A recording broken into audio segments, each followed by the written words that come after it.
तो नमस्कार दोस्तों, जिस फॉर्म का इंतज़ार हम लोग बहुत दिनों से कर रहे थे, वो झारखंड एसएससी के द्वारा निकाल दिया गया है। हालाँकि झारखंड सचिवालय का वैकेंसी निकल कर आ गया है।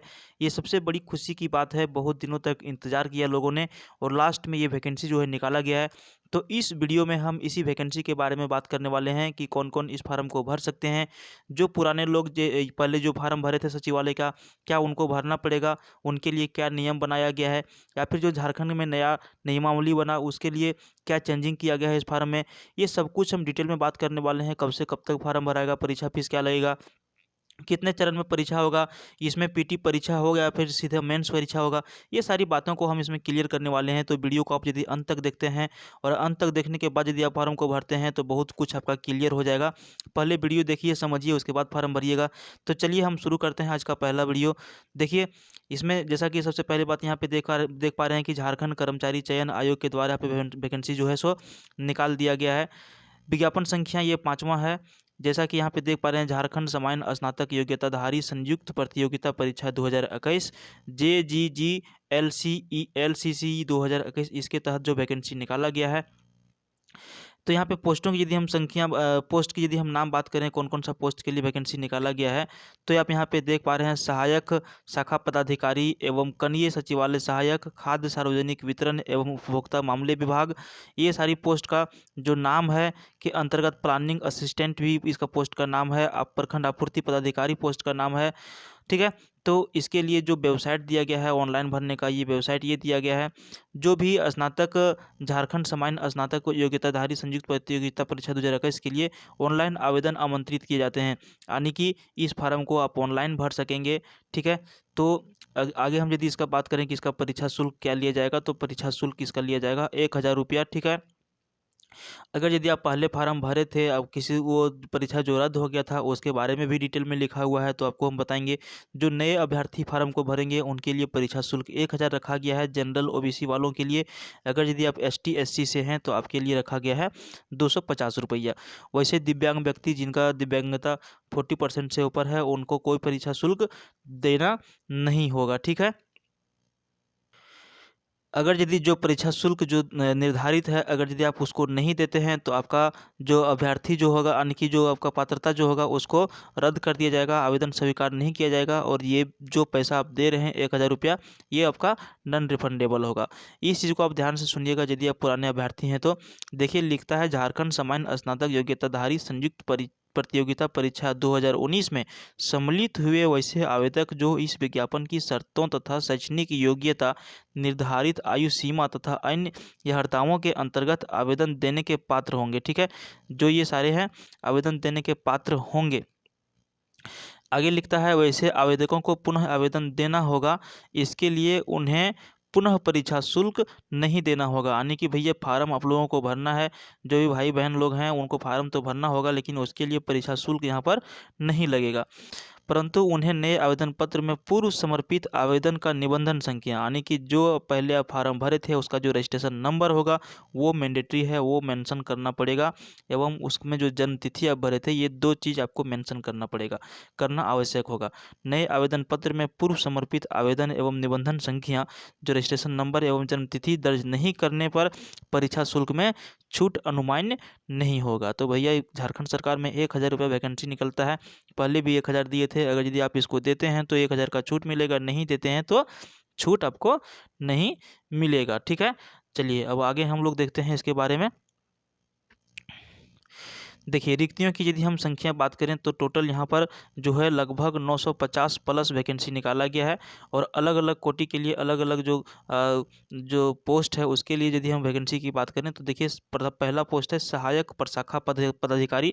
इसमें टोटल है 384 पोस्ट, जिसमें जनरल वालों के लिए 163 पोस्ट है। महिलाओं के लिए यहाँ पे अलग से सीट दिया गया है। अनुसूचित जाति के लिए जो है 48 सीट है। अनुसूचित जाति के लिए 51 सीट है। BC1 45, BC2 39 और आर्थिक रूप से कमजोर यानी कि EWS के लिए 38 सीट है। उसी तरह से कनीय सचिवालय सहायक जो है, इनके लिए निकाला गया है 322 सीट। सेम यहाँ पे वही चीज़ है, देख लीजिएगा आप लोग थोड़ा डिटेल में, है ना। चलिए हम बता भी देते हैं। अनारक्षित के लिए 129 है, अनुसूचित जाति 84 है, अनुसूचित जनजाति 84 है, अनुसूचित जाति यहाँ पर अनुसूचित जाति 32 है, अत्यंत पिछड़ा वर्ग 26 है, BC2 19 है और EWS के लिए 32 सीट है। अगला सीट जो है 3 नंबर सीट और 4 नंबर सीट देखिए प्रखंड आपूर्ति पदाधिकारी, इसमें 245 सीट है और प्लानिंग असिस्टेंट इसके लिए 5 सीट है। तो सीटों की संख्या यहाँ पे उसी तरह से दिया गया है, आप थोड़ा देख लीजिएगा, काहे कि वीडियो बहुत ज़्यादा लंबा हो जाएगा इसलिए। आगे जो है कुछ इंपॉर्टेंट बातें लिखी हुई, कुछ नोट में करके लिखा हुआ है। देखिए लिखा हुआ है कि कोटिवार रिक्तियों की संख्या अधियाची विभाग के अनुरोध के आलोक में संशोधित की जा सकती है। हर विज्ञापन में ये लिखा हुआ रहता है। संशोधन के उपरांत सीटों की संख्या जो है घट या बढ़ भी सकती है, ठीक है ना। अब जो ज़्यादा ज़रूरी है इसका सैलरी के बारे में, तो देखिए सहायक प्रशाखा पदाधिकारी के लिए जो सैलरी रहेगा 44,900 से लेकर के 1,42,400 तक रहेगा। न्यूनतम शैक्षणिक योग्यता जो है किसी भी मान्यता प्राप्त विश्वविद्यालय से स्नातक या समकक्ष की डिग्री आपके पास होना जरूरी है। यानी कि यदि आप ग्रेजुएशन पास हैं भैया तो ही आप इस फॉर्म को भर सकते हैं। लेकिन अभी जो नया नियमावली बना है कि मैट्रिक कहाँ से होना चाहिए, इंटर कहाँ से होना चाहिए, ये भी हम आपको डिटेल में भी बताने वाले हैं। वीडियो के साथ आप बने रहिए, पसंद आ रहा है तो लाइक भी करते जाइएगा।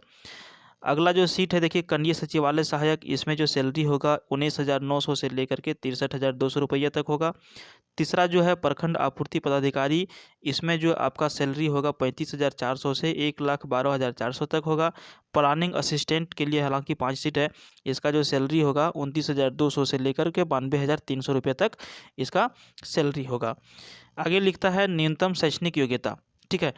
अभ्यर्थियों को आयोग में आवेदन प्राप्त होने की अंतिम तिथि तक स्नातक अथवा समकक्ष उत्तीर्ण होना अनिवार्य होगा। यानी कि इसमें एक चीज़ आप स्पष्ट समझ लीजिए, यदि आप स्नातक पास हैं, कब आवेदन प्राप्त होने की अंतिम तिथि तक यदि आप पास कर जाते हैं तो ही आपका फॉर्म यहाँ पे मान्य होगा, नहीं तो आपको अमान्य करके वो आपका रिजेक्ट कर दिया जाएगा। अगर यदि आप पास नहीं है, अभी परीक्षा लिखे हैं, रिजल्ट के इंतज़ार में हैं और आपका अंतिम तिथि तक परीक्षा का रिजल्ट नहीं आता है तो आपको फॉर्म नहीं भरना है, बाद में आपको दिक्कत होगी। अर्थात शैक्षणिक योग्यता के निर्धारण के लिए ऑनलाइन आवेदन देने की अंतिम तिथि के आधार पर रेफरेंस डेट माना जाएगा। यदि कोई अभ्यर्थी इस तिथि तक निर्धारित शैक्षणिक योग्यता नहीं धारित करते हैं, वे आवेदन भरने के लिए अयोग्य समझे जाएंगे। समझ गए। हाँ, दूसरा चीज़ यहाँ पे जो ध्यान आपको देना है, उपयुक्त अनिवार्य योग्यता के अतिरिक्त अभ्यर्थियों को मैट्रिक यानी कि 10वीं कक्षा एवं इंटरमीडिएट यानी कि 10+2 कक्षा झारखंड राज्य में अवस्थित मान्यता प्राप्त शैक्षणिक संस्थान से उत्तीर्ण होना अनिवार्य होगा। समझ गए। जो झारखंड से मैट्रिक और इंटर किए हैं वही इस फॉर्म को भरने के लिए एलिजिबल है। अभ्यर्थी को स्थानीय रीति रिवाज एवं भाषा परिवेश का ज्ञान होना भी अनिवार्य होगा। आगे लिखता है परंतु यह है कि झारखंड राज्य की आरक्षण नीति से आच्छादित अभ्यर्थियों के मामले में झारखंड राज्य में अवस्थित मान्यता प्राप्त शैक्षणिक संस्थान से मैट्रिक कक्षा एवं इंटरमीडिएट कक्षा उत्तीर्ण होने संबंधी प्रावधान शिथिल रहेगा। समझ गए। चलिए, ये जो खेल कूद कोटा से आते हैं उनके लिए ये दिया गया है। तो यदि आप खेल कूद कोटा से आना चाहते हैं तो आप यहाँ पे देख लीजिएगा क्या क्या आपके लिए यहाँ पे रहेगा, ठीक है। आयु सीमा के बारे में हम यदि डिटेल यहाँ बात करते हैं तो देखिए युक्त पदों के संदर्भ में उम्र की गणना निम्नलिखित संदर्भ स्थितियों के आधार पर की जाएगी। जैसे सहायक शाखा पदाधिकारी है, इनका जो न्यूनतम उम्र सीमा की गणना की जाएगी 1/8/2021 को न्यूनतम उम्र सीमा आपका 21 वर्ष जो है पूरा हो जाना चाहिए। कम से कम 21 साल जिनका हो गया है 1/8/2021 को, वो इस फार्म को भरेंगे और अधिकतम उम्र सीमा भी इसी डेट के ऊपर गणना की जाएगी। यानी कि अब हम बात करते हैं इसमें न्यूनतम तो आपने देख लिया कि कब से काउंट की जाएगी, अधिकतम उम्र सीमा देख लीजिए। यदि आप जनरल कैटेगरी से आते हैं तो आपको अधिकतम उम्र सीमा 35 वर्ष दिया गया है और न्यूनतम 21 वर्ष दिया गया है। यदि आप BC1 या BC2 से आते हैं तो 37 वर्ष आपको दिया गया है। तीसरा नंबर में महिला के लिए जो यहाँ पे दिया गया है अनारक्षित अत्यंत पिछड़ा वर्ग यानी कि BC1 BC2 और अनुसूचित 2 में जो है उनके लिए 38 वर्ष रखा गया है और अनुसूचित जाति अनुसूचित जनजाति पुरुष महिला दोनों के लिए अधिकतम वर्ष 40 रखा गया है, ठीक है। चलिए, जो जो इम्पोर्टेंट बातें हैं हम आपको बताते जा रहे हैं, ठीक है। आगे हम आपको बता रहे हैं, सॉरी, यहाँ पर अगला पॉइंट जो है आरक्षण का दिया गया है। आरक्षण का यदि आप लाभ लेना चाहते हैं तो उसके लिए कुछ नियम शर्त बनाया गया है। देखिए, आवेदन की नियत प्रविष्टि के अधीन इंगित आरक्षण का दावा नहीं करने पर आरक्षण का लाभ आपको नहीं मिलेगा। आरक्षण का दावा करने पर यह माना जाएगा कि आवेदन भरने की अंतिम तिथि को अभ्यर्थी द्वारा दावा किए गए आरक्षण कोटि के सक्षम स्तर पर निर्गत प्रमाण पत्र आधारित किया जाता है। देखिए, आरक्षण दावा करने वाले अभ्यर्थियों हेतु स्थानीय निवासी प्रमाण पत्र आपके पास होना चाहिए, जो लिखा है क नंबर में। आरक्षण का दावा करने वाले सभी वर्ग के अभ्यर्थियों को कार्मिक, प्रशासनिक सुधार तथा राजभाषा विभाग पत्रांक संख्या 4650 दिनांक 2/6/2016 द्वारा निर्धारित प्रपत्र में अनुमंडल पदाधिकारी के स्तर से दिनांक 2/6/2016 तथा इसके पश्चात निर्गत स्थानीय निवासी प्रमाण पत्र मान्य होगा, जिसका मानक परिशिष्ट संख्या 7 होगा। भैया डेट दिया गया है 2/6/2016। इसके बाद जो होगा परिशिष्ट संख्या 7 पर बनाया होगा तो वो माइन होगा। और उसके बाद यहाँ पे एक और डेट दिया गया है, देखिए 19/7/2019 को अथवा उसके पश्चात अंचलाधिकारी, वो तो आपका एसडीओ था, ये अंचलाधिकारी के स्तर से निर्गत स्थानीय निवास प्रमाण पत्र मान्य होगा। तो आपको ये दोनों निश्चित कर लेना है कि आपके पास कौन सा प्रमाण पत्र होगा। ठीक है, अगर यदि 19/7/2019 के पूर्व आपका बना हुआ कोई भी स्थानीय प्रमाण पत्र है तो वो मान्य आपका नहीं होगा। जाति प्रमाण पत्र का डेट देख लीजिए, यदि आप अनुमंडल पदाधिकारी से बनाए हैं तो इसमें क्या होगा कि 25/2/2019 को अथवा उसके पश्चात अंचलाधिकारी के स्तर से निर्गत जाति प्रमाण पत्र जिसका मानक ये जो है प्रपत्र परिशिष्ट संख्या जो है 3 पर आधारित होगा, वही आपका मान्य होगा। तो ये आपने देख लिया जातीय और स्थानीय के लिए क्या क्या आप यहाँ पर आगे जो दिया गया है, आवेदन प्रक्रिया पूर्ण करने की विभिन्न तिथियां जो है, ऑनलाइन आवेदन पत्र के विभिन्न चरणों को पूर्ण करने की तिथियां निम्नवत रहेंगी। देखिए, रजिस्ट्रेशन करने तथा सूचना दर्ज करने हेतु दिनांक 15/1/2022 से लेकर के 15/1/2022 के 11 बजे पूर्वाह्न से दिनांक 14/2/2022 तक आप इसको रजिस्ट्रेशन कर सकते हैं।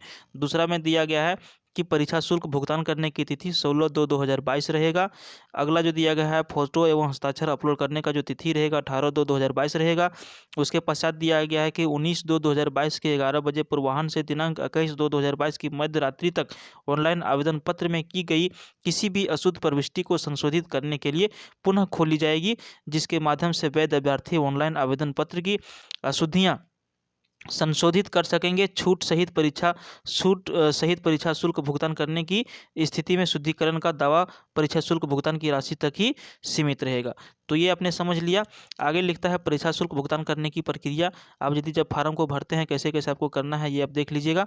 ठीक है, परीक्षा का स्वरूप जो रहेगा, सबसे पहले ये आप समझ लीजिए, परीक्षा का स्वरूप के बारे में समझ लिए कि आयोग द्वारा OMR आधारित परीक्षा ली जाएगी, यानी कि भैया आपका परीक्षा लिया जाएगा ऑफलाइन।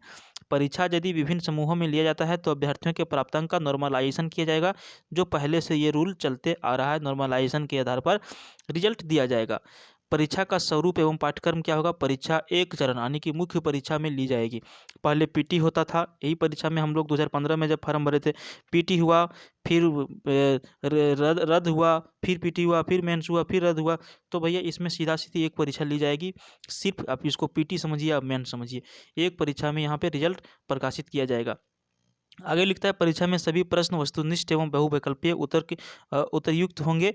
एक प्रश्न का आपको 3 नंबर दिए जाएंगे, प्रत्येक गलत उत्तर के 1 अंक की कटौती की जाएगी। ठीक है, आगे लिखता है कि मुख्य परीक्षा जो है भाषा विषयों को छोड़कर अन्य विषयों के प्रश्न हिंदी और अंग्रेजी भाषा में होंगे।